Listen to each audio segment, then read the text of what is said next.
It's World Travel Market 2009. I'm on the India stand, more specifically on the Chhattisgarh tourism stand.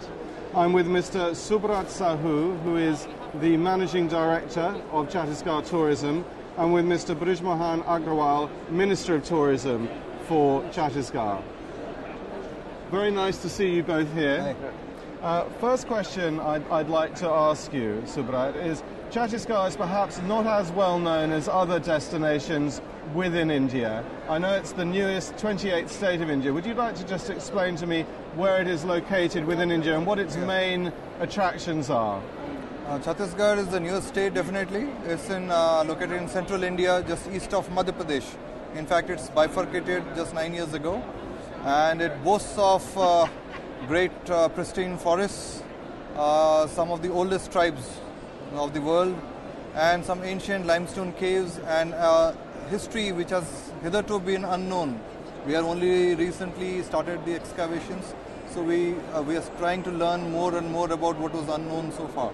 I think the USP is that this place is unexplored, wild, and promises a lot of adventure and thrills for anyone who's interested in that line. Sure. You mentioned forests. I believe, am I right in saying that Chhattisgarh contains something like 70% of all the forests within India? You are right. It's almost 2/3 of the area is under forest cover. So if I were to come to Chhattisgarh, which airport would I probably fly into from an international perspective? Any outsider traveler might land at Delhi or Mumbai or Calcutta or even Hyderabad. And there's a direct connecting flight on a daily basis to Raipur, which is the state capital. Right. The flight is just 1 hour long, so it doesn't take much time. And after that, the wild and the exciting escapades beckon you.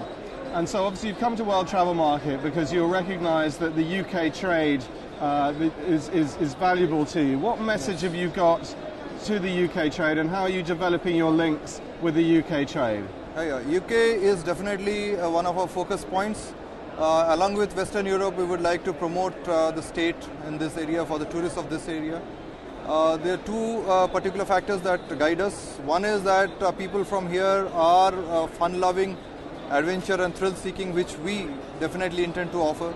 And the other variety of tourists that interests us is those who want to tread the unbeaten path. People who would like to, strike out on their own, go to places which human beings have rarely been to, spend time with tribes that have a 10,000-year-old history, spend time in caves where even hardly an insect lives. So we have something very thrilling, the call of the unknown.